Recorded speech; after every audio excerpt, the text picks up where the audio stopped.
अपने YouTube channel पर दोस्तों आज हम सीआरपीएफ एससी मिनिस्ट्रियल का सटीक विश्लेषण करने वाले हैं। ठीक है, क्या आपकी बार परीक्षा का पैटर्न रह सकता है, हलवा पेपर आएगा या थोड़ा मॉडरेट आपको देखने को मिलेगा। टॉपिक वाइज यहाँ पर हम वेटेज की बात करने वाले हैं, सेक्शन वाइज। ठीक है, तो चलिए स्टार्ट करते हैं।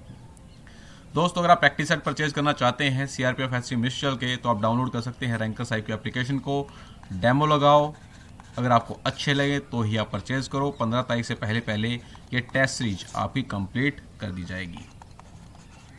ठीक है, तो पहले आपको डेमो लगाना है, अच्छे लगे तो ही आप इनको परचेज करना है। और एक बार आपको कंपैरिजन भी करना है कि अदर एप्लीकेशन की कंपैरिजन के अंदर आपको यहाँ पर मॉक टेस्ट कैसे लगे। ठीक है, चलिए तो दोस्तों सबसे पहले हम बात कर लेते हैं यहाँ पर क्वांटिटेटिव एप्टीट्यूड की। ठीक है, टॉपिक्स के नेम आपके सामने हैं और राइट हैंड साइड के अंदर यहाँ पर है एक्सपेक्टेड नंबर ऑफ क्वेश्चंस। तो फर्स्ट टॉपिक यहाँ पर आता है आपका नंबर सिस्टम। तो नंबर सिस्टम से आपको एक क्वेश्चन देखने को मिल सकता है। नेक्स्ट आपका सिंप्लीफिकेशन, सरलीकरण, यहाँ से आपको कम से कम 3 क्वेश्चन देखने को मिल सकते हैं। और ये कोई ऐसे ही हवाबाजी में बातें आपको नहीं बताई जा रही। ठीक है, एक बार आप हमारे पिछले एग्जाम्स का विश्लेषण देखिएगा। अगर आपको वैसा ही पेपर ना मिला हो तो आप बताइएगा। ठीक है, नेक्स्ट देखते हैं सिंपल एंड कंपाउंड इंटरेस्ट। तो यहाँ से आपको 3 क्वेश्चंस देखने को मिल सकते हैं।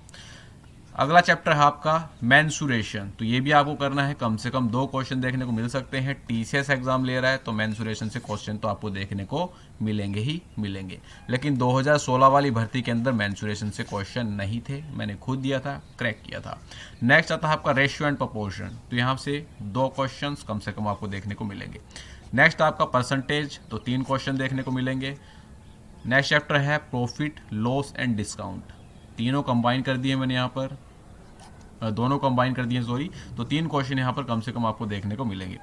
नेक्स्ट आता है आपका टाइम, स्पीड एंड डिस्टेंस। तो यहाँ से आपको 2 क्वेश्चंस देखने को मिलेंगे। एक और बात बता दूं मैं, टाइम, स्पीड और डिस्टेंस के अंदर ही आपका बोट एंड स्ट्रीम कवर हो जाता है,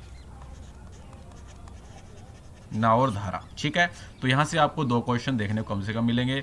नेक्स्ट आता है टाइम एंड वर्क। इसी के अंदर आपका पाइप एंड सिस्टम कवर हो जाता है। तो यहाँ से 2 क्वेश्चन कम से कम देखने को मिलेंगे। 10th टॉपिक हमारा डीआई। तो यहाँ पर आपको ग्राफिकल, टेबुलर और पाई चार्ट क्वेश्चन देखने को मिल सकते हैं। 3 क्वेश्चन कम से कम हमारा एक्सपेक्टेशन है कि आपको यहाँ से देखने को मिलेंगे। तो डीआई भी आपको अच्छे से करके जानी है। नेक्स्ट आपका एचसीएफ एंड एलसीएम। तो एक क्वेश्चन यहाँ से आपको देखने को मिलेगा। ओवरऑल जो लेवल रहने वाला है मैथमेटिक्स यानी क्वांटिटी एप्टीट्यूड का, वो आपका बिल्कुल हलवा यहाँ पर रहने वाला है, हार्ड बिल्कुल भी नहीं रहेगा। ठीक है, तो आपको इसके अकॉर्डिंग अपनी प्रिपरेशन करनी है। जो भी आपके पास अब टाइम बचा हुआ है, चैप्टर्स का रिवीजन कीजिए और इन चैप्टर की आपको मैक्सिमम से मैक्सिमम प्रैक्टिस करनी है टीसीएस के प्रीवियस ईयर क्वेश्चंस पर, ताकि आपको ये पता लग जाए कि हाल फिलहाल के अंदर क्या ट्रेंड चला हुआ है टीसीएस के क्वेश्चंस का। ठीक है, और किसी एग्जाम के आपको क्वेश्चन नहीं लगाने हैं, आपको केवल टीसीएस के क्वेश्चंस लगाने हैं जो प्रीवियस ईयर एसएससी के एग्जाम के अंदर पूछे गए हैं। ठीक, चलिए नेक्स्ट आता है जर्नल इंटेलिजेंस। जनरल इंटेलिजेंस के अंदर फर्स्ट टॉपिक आपका आता है सिटिंग अरेंजमेंट। यहाँ से आपको 4 क्वेश्चन कम से कम देखने को मिलेंगे। नेक्स्ट है इससे कोडिंग एंड डिकोडिंग। तो 2 क्वेश्चन कम से कम देखने को मिलेंगे। नेक्स्ट चैप्टर है नंबर, अल्फ़ाबेटिकल और लेटर सीरीज। नंबर और लेटर सीरीज आपको पता होगा, अल्फ़ाबेटिकल वो वाली AB dash CD dash AB, तो पैटर्न को कंप्लीट करने वाले क्वेश्चंस। ठीक है, इन सभी को मिलाकर आपको 4 क्वेश्चन कम से कम देखने को मिलेंगे। एनालॉजी का काफ़ी अच्छा ट्रेंड चला हुआ है, 4 क्वेश्चन आपको देखने को मिलेंगे। ठीक है, लंबी लंबी एनालॉजी आपको देखने को मिल सकती है। जैसे आ जाता है एग्जाम के अंदर बी का संबंध CD से है, ऐसे ही बीच में CD का संबंध बी से, बता रहा हूँ वैसे क्वेश्चन नहीं है, बता रहा हूँ आपको। ठीक है, फिर यहाँ पर डीसी का संबंध किससे हुआ। तो इस प्रकार से लंबी लंबी एनालॉजी का जो पैटर्न चला हुआ है टीसीएस का, इस प्रकार के क्वेश्चन आप करके जाने हैं जो कि प्रीवियस ईयर एसएससी के एग्जाम के अंदर पूछे गए हैं।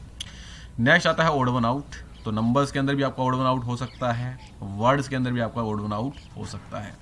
ठीक है, एक क्वेश्चन। नेक्स्ट आता है आपका ब्लड रिलेशन। 2 क्वेश्चन कम से कम देखने को मिलेंगे, अच्छे लेवल क्वेश्चन देखने को मिलेंगे। टाइम टेकिंग क्वेश्चन आपको देखने को मिल सकते हैं यहाँ पर। अगला आता है आपका वेन डायग्राम, तो एक क्वेश्चन यहाँ पर देखने को मिलेगा। सिलोजिस्म, एक क्वेश्चन कम से कम यहाँ से आपको देखने को मिल सकता है। अगला है आपका डायरेक्शन एंड डिस्टेंस, एक क्वेश्चन। फिर है आपका मैथमेटिकल ऑपरेशंस, तो 2 क्वेश्चन कम से कम आपको देखने को मिलेंगे। लास्ट एंड फाइनल टॉपिक आपका आता है यहाँ पर एम्बेडेड फिगर्स और फिगर सीरीज।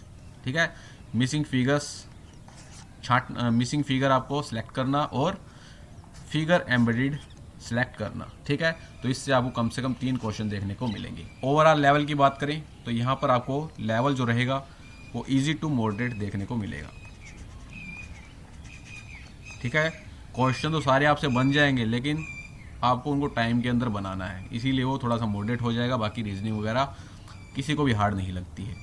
ठीक है, तो इजी टू मॉडरेट यहाँ पर मैं लेवल आपको बताऊंगा जनरल इंटेलिजेंस का, क्योंकि कुछ ना कुछ तो आप उसको मॉडरेट रखना ही पड़ेगा। पूरा हलवा बना दिया तो मेरिट कहाँ पर चढ़ेगी फिर। चलिए भाई, नेक्स्ट आता है आपका general intelligence, general Hindi, sorry. पिछला हमने बात किया जनरल इंटेलिजेंस का, तो जनरल हिंदी के अंदर मुहावरे और लोकोक्तियाँ 2 क्वेश्चन कम से कम देखने को मिलेंगे। पर्यायवाची शब्द 2 क्वेश्चंस। अलंकार और समास भी आपको कर लेने हैं, 2 क्वेश्चन कम से कम। संज्ञा, सर्वनाम, क्रिया, विशेषण और वचन 2 क्वेश्चन कम से कम देखने को मिलेंगे। संधि 2 क्वेश्चन। कारक 1 क्वेश्चन कम से कम। उपसर्ग और प्रत्यय यहाँ से 1 क्वेश्चन। अपठित गद्यांश 5 क्वेश्चन कम से कम आपके आएंगे। शुद्ध और अशुद्ध वाक्य 2 क्वेश्चंस। ठीक है, शुद्ध और अशुद्ध शब्द, ये इनसे भी आपके 2 क्वेश्चंस। रिक्त स्थान से भी क्वेश्चन देखने को मिलेंगे, तो 2 क्वेश्चन कम से कम। तत्सम, तद्भव 2 क्वेश्चन आपको यहाँ से देखने को मिलेंगे। तो यहाँ पर जो आपका लेवल रहेगा ओवरऑल इजी रहने वाला है हिंदी का।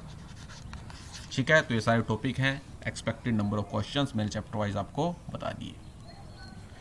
चलिए, नेक्स्ट एंड मोस्ट इम्पोर्टेंट, जो काफ़ी यहाँ पर असमंजस बनाए हुए है कैंडिडेट्स के माइंड के अंदर, वो है जनरल एप्टीट्यूड। काफ़ी ज़्यादा यूट्यूबर्स आपको केवल जीके पढ़ा रहे हैं, तो जिस दिन पेपर होगा उस दिन आपको पता लग जाएगा किसने यहाँ पर बिल्कुल सटीक विश्लेषण दिया था और किसने नहीं दिया था। वो केवल आपको पागल बना रहे हैं, केवल उनको कोर्सेज बेचने हैं और कुछ भी नहीं है। ठीक है, जनरल एप्टीट्यूड के अंदर केवल जीके ही नहीं बनता है, इसके अंदर आपका कंप्यूटर भी पूछा जा सकता है, जनरल अवेयरनेस भी, और क्लैरिकल एप्टीट्यूड और अरिथमेटिक एबिलिटी यानी कि मैथ से क्वेश्चन भी देखने को मिल सकते हैं। वेटेज क्या रह सकता है हमारे अकॉर्डिंग, कंप्यूटर से यहाँ पर 5 से 6 क्वेश्चन देखने को मिलेंगे। जनरल अवेयरनेस 5 से 6 क्वेश्चन। जनरल अवेयरनेस के अंदर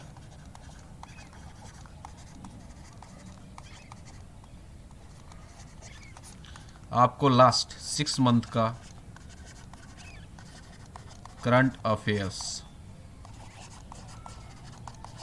और स्टैटिक जीके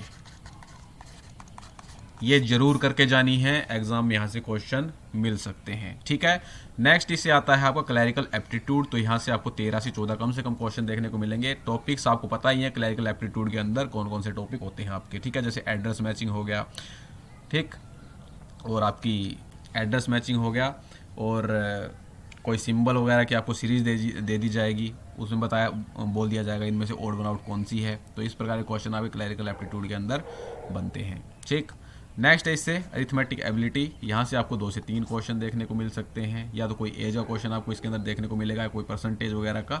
तो इस प्रकार के नॉर्मल क्वेश्चन आपको अरिथमेटिक एबिलिटी के अंदर भी देखने को मिल सकते हैं।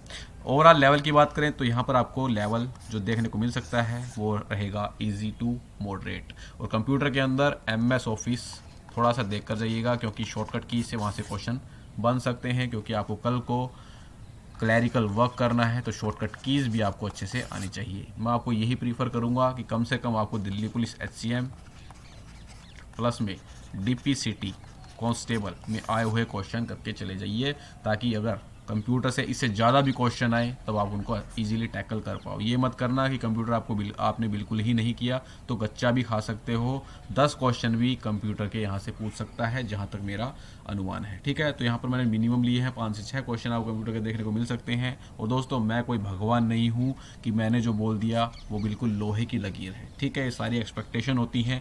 आज तक हमने जो भी परीक्षाओं से पहले विश्लेषण किए हैं वो 100% सटीक गए हैं, और ये भी विश्लेषण जहाँ तक रहेगा वो 99.99% सटीक रहेगा। जब आप एग्ज़ाम देकर निकलोगे तो आपको पता ही लगेगा कि सर ने हमें क्या यहाँ पर एनालिसिस दिया था। ठीक है, तो इसके अकॉर्डिंग ही आपको अब बचे हुए दिन के अंदर अपनी तैयारी करनी है ताकि आप एग्ज़ाम के अंदर अपने स्कोर को बूस्टअप कर पाओ। और एक और बात मैं यहाँ पर बता दूँ, अकेले एग्ज़ाम क्वालिफाई करने से कुछ नहीं होगा। कुछ ऐसे महामूर्ख आदमी हैं जो इस चैनल से जुड़े हुए हैं, ठीक है, इसी चैनल की कटती करेंगे और इसी चैनल पर वो पड़े रहते हैं।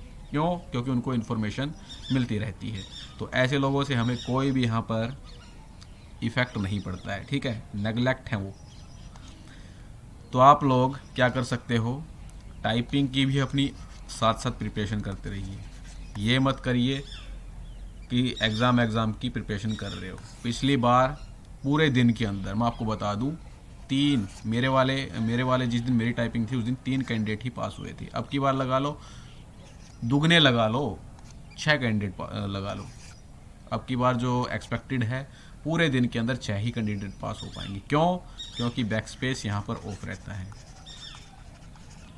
तो अपनी टाइपिंग की भी अच्छे से प्रैक्टिस करो और रिटन एग्ज़ाम की आपको अच्छे से प्रैक्टिस करनी है, ठीक है। बाकी नेगेटिव लोगों से दूर रहिए, कुछ नहीं रखा उनके अंदर, ठीक है। आप वो केवल नेगेटिविटी फैलाने का काम करते हैं और कुछ भी उनके बस का नहीं है, ठीक है। जैसे बैठे थे 2 साल पहले थे, वैसे के वैसे आज बैठे हुए हैं, उम्र वैसे ही निकलती जा रही है उनकी, ठीक। तो यही था दोस्तों विश्लेषण। मिलते हैं नेक्स्ट वीडियो के अंदर। जय हिंद, जय भारत।